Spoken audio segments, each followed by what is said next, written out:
If you are looking for a colorful take on an easy-to-make American classic, these stuffed pepper rings are your dish. Welcome to Lawyer in the Kitchen. Today we're gonna make stuffed pepper rings. You know, a lot of people cook these, they cut the top off and they fill the whole pepper up. We're not gonna do that. We're gonna cut them into about 3/4 inch or so, or in the ballpark, rings, and fill them up with the meat, put them in the oven, put some cheese on top, and decorate a little bit of sour cream and possibly some chives. Anyhow, what do we have? We've got a pound of ground beef. I've got 3 different colored peppers. You could use 3 or 4. You could use all the same color. You could pick your own colors. It doesn't matter. About a cup of onions chopped, about a ½ teaspoon of garlic powder, tablespoon of olive oil, and a 14.5-ounce can of diced tomatoes that we're going to drain. And this is one of those few times when I'm going to use bag grated cheese, because this is a Mexican 4-cheese mix and I wanted to have that. And this is going to go on there very nicely. This will melt fine, but usually I don't. I usually grate it, but this time we're going to make an exception. By the way, I skipped the fact that we are also going to use rice, and that's because I've got that on the stove. I started that before we started anything else. Going to cook that 20 minutes. We want about a cup of rice. So we are going to do it that much traditionally.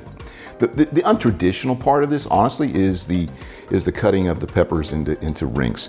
All right, so we're going to do that first. And we're looking about 3/4 of an inch. And then we're going to cut the seeds out of those. And I think I'm going to cut the bottom off like that and do this. And we're just simply cut the pepper seeds out. And this is already pretty good right here. I'm just going to cut this a little bit more. Am I doing my low talking, Mrs. Brooks? No, it's not bad. Not too bad. No, it's when you get to the end of a sentence and you just... And I go down the end, I go, Like, that's it's to just stop. not important. You got to be excited about these pepper rings. I'm excited about them. I really am excited about these pepper rings, I must say. I'm anxious to see how this comes out. All right, let's see if we can pop that out. I think we can. All right. So we got those done. Cut this at a little bit of an angle, just given the geometry of stuff. All right, so we're ready to cook our hamburger. I'm gonna use the 1 tablespoon of olive oil. I'm also gonna add a tablespoon of butter, just for a little flavor, a little more flavor. And we're gonna get the pan warm, because we wanna brown this a little bit. Air conditioning on the end of November here in Florida. Was it like 85 out today? Yeah, anyhow. I think it's glorious. Yeah, I do not. I like it cold. All right, I am gonna put a little bit of salt and pepper. I just, you know, I like to do this at the beginning. We'll just add that in addition to, there's nothing gonna hurt there. And we're just gonna get this brown, and then we're gonna put in the rest of the stuff. Everything but the cheese that's going on top. And I tell you what, I don't have a separate salt and pepper, so I'm gonna go ahead and season this. Even more than you already did? Yeah, because I put in less than I normally would, because I thought I had to put it in later, and no. And we are gonna dump the grease off, the extra grease. You could use lean, but I didn't want to pay twice the amount, just because I can dump off the grease.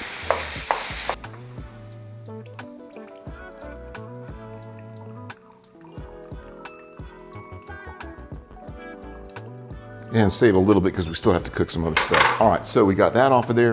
That looks good. That doesn't look like $10 worth of lean beef. So now I'm gonna put in the onions, and I'm gonna cook it just a little bit longer with those. It's amazing how that smells better already. Onions add so much flavor. All right, so we've got our garlic. This is granulated garlic. And I'm going to go ahead and put the tomatoes. This is a 14.5-ounce can of diced tomatoes drained. And it's time to put the rice in. The main thing here is just to get it nice and well mixed. All right, so we got our pepper rings. Let's alternate like this. How's that? All right. Beautiful. There we go. You have a gift. Oh, God. Oh, no, my I God. had it. I had it. Seth, you got to put that camera jump I just did in there. Holy bananas. Okay, we got a little bit. I don't think there's any problem with that. No. We've got a little bit of, Spillage. got a little spillage. It's okay.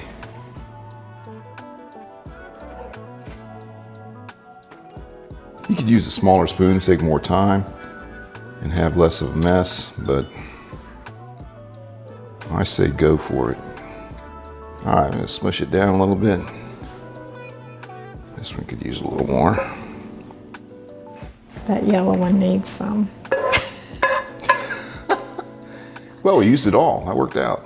350, 30 minutes. That is not gonna cover that up.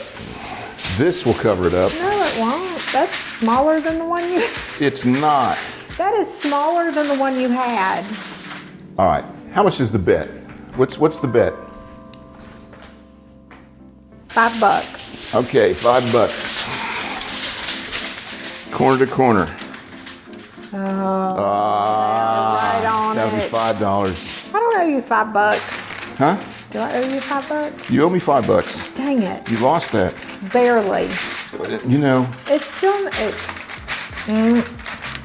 Yeah, it's not. I would like a little more. I'm going to put this one on it too. I just don't... You're Just do killing that. me. You're killing me, Smalls. I got you. Whatever. There. We want to seal it up pretty good.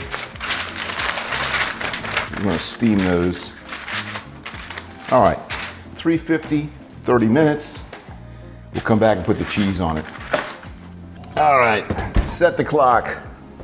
Some say peppers were cultivated in Central and South America over 9,000 years ago. Stuffing peppers appears to have occurred much later after peppers were introduced to Europe. Different cultures stuffed peppers with their own unique ingredients. In 16th century Mexico, chile rellenos combined Aztec and Spanish ingredients with poblano peppers.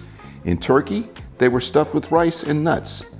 The first printed recipes for stuffed peppers appear to have originated in the 1890s.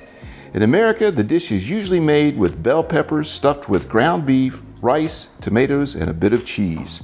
Ours are almost traditional and are delicious. It's been 30 full minutes. We're ready to take it out of the oven, uncover it, put some cheese on it.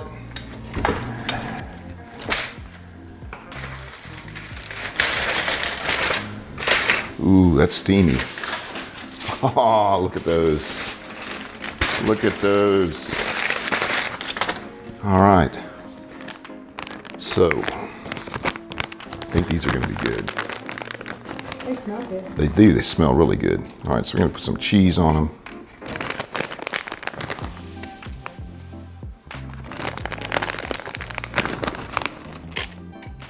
All right, so we're probably going to use more than a cup of cheese, as it turns out, because this is a 2-cup bag, and I'm using a good part of it. Back in the oven for 10 minutes. So it only took about 6-7 minutes for that cheese to melt nicely. So we're going to pull them out.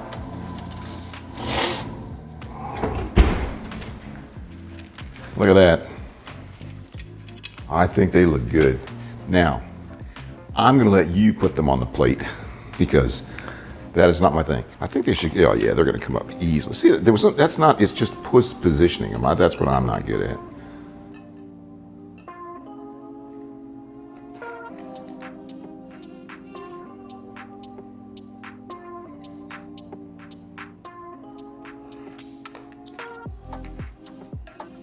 They smell absolutely fantastic. Amazing. All right. Man, those look good. They are going to be good. We're just going to go ahead and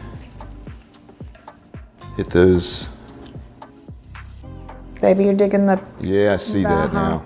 Good. I think that's it right there. That's perfect. Put a couple on the Let's taste it. plate. Let's do it. Let's taste it.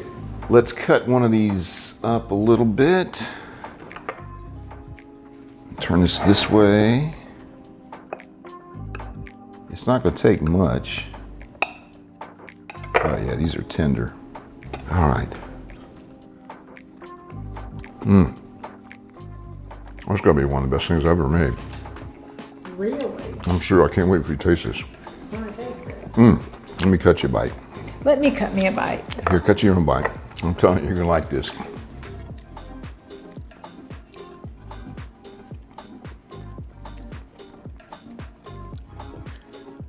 That's stinking good. Am I wrong? No, no. Hey, if you like this video, I'd appreciate it if you like and subscribe. That helps support my channel and promote it. And tell me where you're from and bring those back. I promise you, these are good. Those are amazing. These are amazing. I mean, they are absolutely, they're worth every second to make these. And I will see you next time on While you're in the kitchen.